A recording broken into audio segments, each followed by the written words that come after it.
देखिए, कल से जब से यूपीपीएससी हेल्थ एजुकेशन ऑफिसर का सिलेबस आया है, बहुत सारी कन्फ्यूजन हो चुकी थी। मुझे भी बहुत सारी कन्फ्यूजन हुई, जिसको लेके मैं आपसे क्षमा चाहता हूँ। मैंने बोला था कि सब्जेक्ट स्पेसिफिक पढ़ना है, बट ऐसा नहीं है। बट आयोग ने इतना लंबा सिलेबस दे दिया है, इससे अच्छा तो वो प्री प्लस मेंस भी करा लेता। प्री में ही इतना विशाल सिलेबस दे दिया है। आप देखो, अच्छा इसमें ये है ना कि पहले लग रहा था कि पीजी में जो भी सब्जेक्ट पढ़ा होगा भाई वही पूछेगा। ये तो एंथ्रोपोलॉजी और सोशोलॉजी, साइकोलॉजी सब कुछ पूछ रहा है इसमें। तो ये लग रहा था, पर पीजी में आपने पता होगा फॉर्म भरवाए गए हैं तो सब्जेक्ट स्पेसिफिक तो बताया नहीं किसी ने, उसने किस सब्जेक्ट से पीजी करा है। तो पेपर में कैसे पेपर बनेगा भाई, सबको अलग अलग पेपर कैसे दिया जाएगा। तो इसमें आपको सब कुछ पढ़ना होगा। जो आपने सिलेबस देखा होगा, जीएस 50 सवाल 100 नंबर का, और जो वस्तुनिष्ठ प्रकार का सामाजिक विज्ञान है 100 सवाल 300 नंबर के, 450 नंबर का पेपर है। इसमें आपको जो भी टॉपिक हैं वो सारे पढ़ने होंगे। सारे का मतलब इसमें आप ये समझिए, sociology, anthropology, psychology, social psychology, ये जो 4 टॉपिक हैं इसमें हेल्थ रिलेटेड जितने हैं, क्योंकि आप अगर सिलेबस को गौर से देखें तो इसमें सारे हेल्थ के ही टॉपिक डाले गए। जैसे सोशोलॉजी है, इसमें देखो मेल न्यूट्रिशन की प्रॉब्लम है, पोवर्टी, सैनिटेशन प्रॉब्लम है, सोशल फैक्टर ऑफ हेल्थ है ना। तो इसमें एचआईवी, एड्स और आपका कैंसर। एंथ्रोपोलॉजी में भी पब्लिक हेल्थ, उसके पैरामीटर्स, यानी हेल्थ साइंस ही इसमें सबसे ज़्यादा रोल प्ले कर रही है।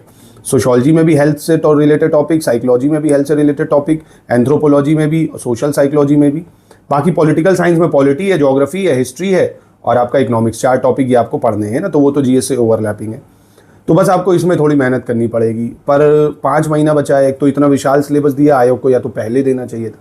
अब लोग कह रहे हैं 5 महीने में इतना कैसे कवर करा जाएगा, ये भी थोड़ा मुश्किल है। तो हो सकता है आयोग थोड़ा पेपर को और डिले करे। इसके ऑफिशियल सिलेबस के according study for civil services में आप पूरी तैयारी कर सकते हैं मात्र 1124 रुपये में। तो ये है कि पढ़ना आपको सब कुछ ही है इसमें ना। जो लग रहा था, वो लोग कह रहे थे एक पेपर से बनेंगे अधिकारी, 90,000 सैलरी, भाई इतना हलवा भी नहीं है। पेपर टफ होगा, आपको मेहनत ज़्यादा करनी पड़ेगी, एक एक टॉपिक को पढ़ना पड़ेगा, अच्छे से एनालिसिस करनी पड़ेगी। अगर आपने इसका फॉर्म भरा है तो इस पर लगिए, मेहनत करिए तगड़े से। और आयोग को भी चाहिए इसमें अगर जो भी कन्फ्यूजन हो रही है तो उसको जल्दी से जल्दी क्लियर कर दे भाई, है ना, एक नोटिस के द्वारा जो भी बच्चों को कन्फ्यूजन है। तो अभी तो यही है ओवरऑल कि आपको सब कुछ पढ़ना है इसमें, कुछ भी ऐसा नहीं है जो नहीं पढ़ना। अच्छा, कई लोग ये भी कह रहे थे कि इसमें साइन नहीं है, या ऑफिशियल सिलेबस नहीं है, इसमें जो सचिव है उनका साइन नहीं है, उप सचिव का। तो आयोग को चाहिए इन सब चीज़ों पे क्लैरिटी कर दे कि ऑफिशियल सिलेबस के कौन कौन से पॉइंट्स पढ़ने, कौन कौन से नहीं। तो यही चीज़ें हैं भाई। बाकी कोई और डाउट आप कमेंट में पूछ सकते हो भाई। हम लोगों को तो लग रहा था भाई पुराना ही सिलेबस आयोग देगा, जल्दीबाजी में दिया गया सिलेबस है ये भाई। जब पहले ही से आपको देना था तो पहले दे देते इतना ब्रॉड सिलेबस, या आप पहले ही वाला पैटर्न रखते। क्या कर सकते हैं, आयोग की यही नेचर है, ठीक है। तो अगर आप तैयारी करना चाहते हैं तो पूरा लेटेस्ट पैटर्न ऑफिशियल सिलेबस के अकॉर्डिंग पूरी तैयारी आप स्टडी फॉर सिविल सर्विसेज में मात्र 1124 रुपये में कर सकते हैं।